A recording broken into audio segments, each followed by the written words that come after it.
sih Bos Gedang itu? Bos Gedang merupakan usaha mikro kecil dan menengah yang berbasis produk makanan dengan bahan dasar buah pisang. Usaha ini dikelola oleh Siti Ulfa dan dibantu oleh 2 karyawan. Usaha ini memanfaatkan media sosial dan penjualan instan untuk promosi dan distribusi. Produk ini ditargetkan untuk semua kelompok usia dan memiliki potensi pertumbuhan, meskipun menghadapi persaingan dari usaha makanan lain yang berbasis pisang.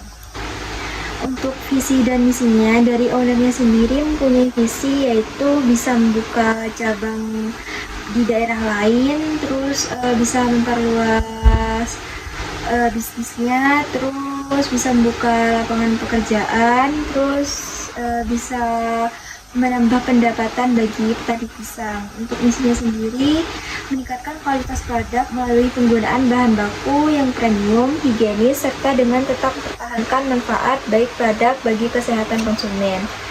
Selanjutnya, data-data di sini terbagi menjadi 2, yaitu data perusahaan dan data pengusaha. Untuk data perusahaan yaitu nama perusahaan Bos Gedang, alamat perusahaan Kamal, depan Alfamart, Kabupaten Bangkalan. Kontaknya adalah 085 335 279 203. Sosial medianya adalah bos_gedang 227. Tahun pendirian yaitu 2020. Selanjutnya untuk data pengusaha yaitu nama pengusaha Siti Ulfa, umur pengusaha 20 tahun, jenis kelamin perempuan, pekerjaan wirausaha, dan alamat pengusaha di Marang. Selanjutnya struktur dan analisis usaha. Di sini ada struktur dan job desk, yaitu Siti Ulfa sebagai pemilik usaha penyedia bahan baku dan pengelola keuangan. Selanjutnya untuk karyawan dan operator produksi itu ada 2, yaitu Warahmah dan Mariana. Nah, selanjutnya untuk analisis usaha, Bos Gedang merupakan bisnis makanan ringan yang cukup dengan modal 3-5 jutaan dan sangat cocok untuk ibu rumah tangga maupun mahasiswa yang ingin mendapatkan penghasilan sampingan. Selain modalnya yang tidak begitu besar, dalam pembuatannya juga tidak terlalu sulit. Selain itu, sekitar tempat usaha juga mendukung adanya bahan baku dari produk Bos Gedang ini. Dengan mengolah komoditas tersebut menjadi olahan yang bernilai dan banyak diminati konsumen, maka akan meningkatkan juga kesejahteraan dari petani pisang itu sendiri. Yaitu analis 4P. Yang pertama, produk. Bos Gedang merupakan suatu usaha di bidang makanan atau kuliner yang menciptakan produk berbahan dasar buah pisang, yang dimana buah pisang diolah kemudian diberi topping berbagai varian. Yang selanjutnya, price. Price produk Bos Gedang ini dicantrol dengan harga yang cukup terjangkau, yaitu 13.500. Selanjutnya, place. Place produk Bos Gedang ini dapat ditemukan di daerah sekitaran Kamal, Kabupaten Bangkalan, Madura, tepatnya seberang Alfamart Kamal. Lokasi tersebut merupakan pusat dari stan Bos Gedang. Tidak hanya di stan Bos Gedang, produk Bos Gedang ini dapat diorder melalui delivery produk, yaitu contohnya seperti ojek mahasiswa. Selanjutnya, promotion, yang dimana promotion pemasaran melalui media sosial dengan cara memasang pamflet promosi atau juga memasang pamflet promosi di stand dagangan. Selanjutnya yaitu analisis STP. Yang pertama, segmentation, yang dibagi menjadi 3, yaitu demografis. Produk ini merupakan produk yang dipasarkan di kalangan anak-anak hingga dewasa dari semua kalangan tanpa memandang tingkat ekonomi. Selanjutnya geografis, yang dimana memasarkan ke konsumen di wilayah perkotaan maupun pedesaan. Selanjutnya psikografis, yang dimana menargetkan ke orang yang suka bersantai atau melakukan pekerjaan ringan sambil menikmati makanan.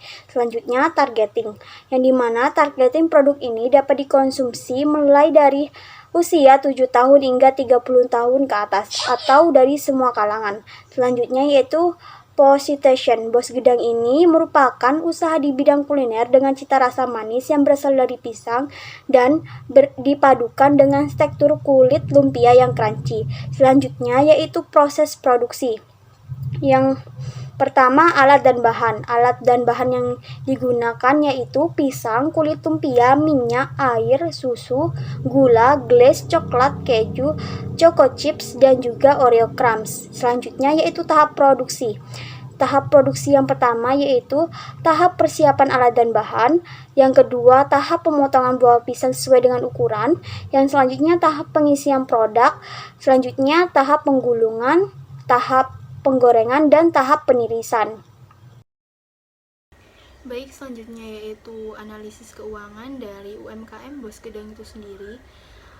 Untuk total biaya produksi yang digunakan oleh UMKM Bos Gedang ini sebesar Rp137.709.500, sedangkan untuk total pendapatan yang diperoleh yaitu sebesar Rp221.737.500, dan untuk keuntungan yang diperoleh sebesar Rp94.900.000. Selanjutnya, analisis resiko. Terdapat dua analisis resiko, yaitu resiko pasar dan resiko produk. Bos Gedang ini memiliki resiko pasar berupa adanya beberapa kompetitor dengan produk serupa, selanjutnya tren pasar yang berubah-ubah, serta perubahan kondisi ekonomi dari masyarakat di sekitarnya. Selanjutnya, untuk resiko produksi terdapat pada proses pengadaan bahan baku, di mana bahan baku yang diperlukan harus konsisten kualitasnya. Sedangkan bahan baku utamanya yaitu buah pisang, artinya tidak dapat diperkirakan terkait musim panen buah tersebut agar kualitas yang diperoleh sesuai dengan kebutuhan Bos Gedang itu sendiri. Terdapat juga resiko produksi berupa fluktuasi bahan baku produksi sehingga menyebabkan harga bahan baku tersebut naik turun dan terkadang sulit untuk menyesuaikan margin keuntungan dan harga jual. Selanjutnya yaitu analisis SWOT. Untuk kekuatan dari UMKM Bos Gedang itu sendiri, yang pertama memiliki ciri khas dan kualitas yang diakui sehingga menciptakan kepercayaan pelanggan. Yang kedua yaitu memiliki tingkat kesadaran merek yang kuat di pasar. Yang ketiga, pemilik memiliki pengalaman dan pengetahuan yang kuat untuk mengelola bisnis kuliner tersebut. Dan yang keempat, memiliki kerjasama yang baik dengan pemasok lokal sehingga dapat memastikan pasokan bahan baku yang berkualitas. Selanjutnya yang kedua yaitu kelemahan. Bergantung pada pasokan bahan baku tertentu dapat menjadi resiko pasokan yang tiba-tiba dapat terganggu. Yang kedua, adanya keterbatasan dalam hal tenaga kerja yang terlatih. Yang ketiga, mungkin ada ruang untuk meningkatkan efisiensi, untuk meningkatkan rantai produksi atau operasional untuk mengoptimalkan biaya. Selanjutnya yaitu peluangnya.